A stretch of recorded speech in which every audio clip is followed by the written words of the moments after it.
भारत पाकिस्तान संघर्ष में एक नया गठबंधन तेजी से उभर कर सामने आया है। इस गठबंधन का नाम थ्री ब्रदर अलायंस है। इसमें पाकिस्तान और उसके दो दोस्त तुर्की और अजरबैजान शामिल हैं।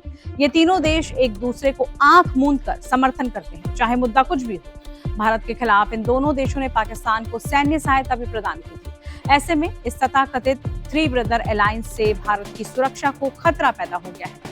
ऐसे में मोदी सरकार ने इस तिकड़ी के काउंटर के लिए एक नया प्लान तैयार कर दिया है, जिससे पाकिस्तान, तुर्की और अजरबैजान की बोलती बंद हो जाएगी। पाकिस्तान, तुर्की और अजरबैजान भारत को चुनौती देने के लिए एक साथ काम कर रहे हैं। 2021 में पाकिस्तान, तुर्की और अजरबैजान ने बाकू शहर में एक महत्वपूर्ण शिखर सम्मेलन का आयोजन किया था। इस सम्मेलन में तीनों देशों के संबंधों को गहरा करने और सैन्य सहयोग को अभूतपूर्व स्तर पर पहुंचाने को लेकर सहमति बनी थी। तीनों देशों ने एक दूसरे के विवादित मुद्दों पर समर्थन देने का भी फैसला किया था। इन तीनों देशों के अर्ध गठबंधन को थ्री ब्रदर अलायंस के रूप में जाना जाता है।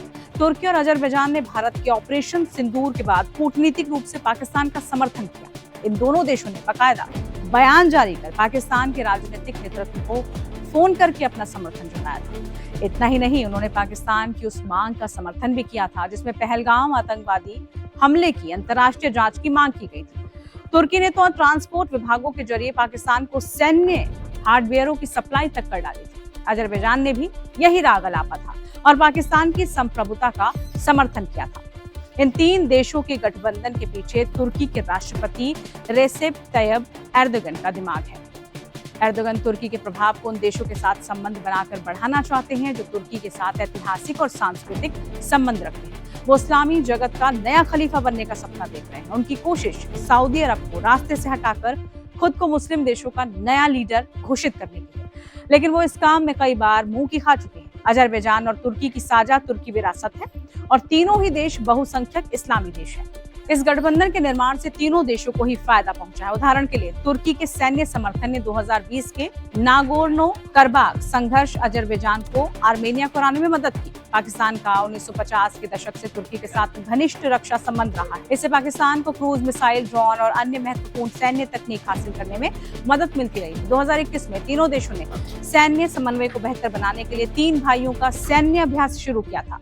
पाकिस्तान, तुर्की और अजरबैजान अपने अपने क्षेत्रीय संघर्षों में भी एक दूसरे का समर्थन करते रहे। इसका मतलब साफ है कि पाकिस्तान कश्मीर पर अपनी नीति का समर्थन करने के लिए अन्य दो देशों पर निर्भर रहता है। तुर्की ने बार बार संयुक्त राष्ट्र जैसे मंचों पर कश्मीर मुद्दे को उठाया भी है। भारत पिछले कई सालों से पाकिस्तान, तुर्की और अजरबैजान को काउंटर करने के लिए अलग अलग रणनीतियों पर काम भी कर रहा है। इनमें इन तीनों देशों के दुश्मनों की मदद से लेकर इन्हें आर्थिक तरीके से चोट पहुंचाना भी शामिल है। पाकिस्तान के खिलाफ भारत के कदमों से हर कोई परिचित है। अब बात करते हैं तुर्की की। भारत ने तुर्की को काउंटर करने के लिए उसके सबसे बड़े दुश्मन ग्रीस के साथ रक्षा संबंधों को मजबूत किया। इसके अलावा भारत ने साइप्रस के मुद्दे को भी अंतर्राष्ट्रीय मंचों पर उठाना शुरू किया, जिसकी जमीन पर तुर्की ने अवैध रूप से कब्जा जमाया हुआ है। वहीं भारत ने तुर्की को अपने बाजार में प्रवेश को लेकर भी काफी सख्तियां बरतनी शुरू कर दी हैं। भारत ने अजरबैजान को काउंटर करने के लिए उसके सबसे बड़े दुश्मन आर्मेनिया को हथियारों से पाट दिया है। अजरबैजान और आर्मेनिया के बीच नागोर्नो काराबाख को लेकर पुरानी दुश्मनी है। इन हथियारों के लिए भारत ने आर्मेनिया से एडवांस में पैसे भी नहीं लिए हैं।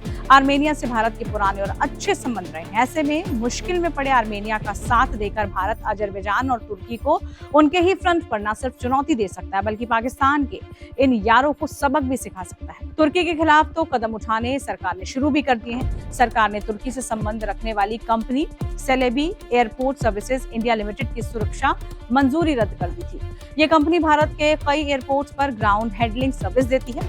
इसमें दिल्ली, कोचीन, बेंगलुरु, हैदराबाद, चेन्नई और गोवा जैसे बड़े एयरपोर्ट शामिल हैं। कंपनी का ये दावा है कि उसने भारत में $200 मिलियन का निवेश कर रखा है।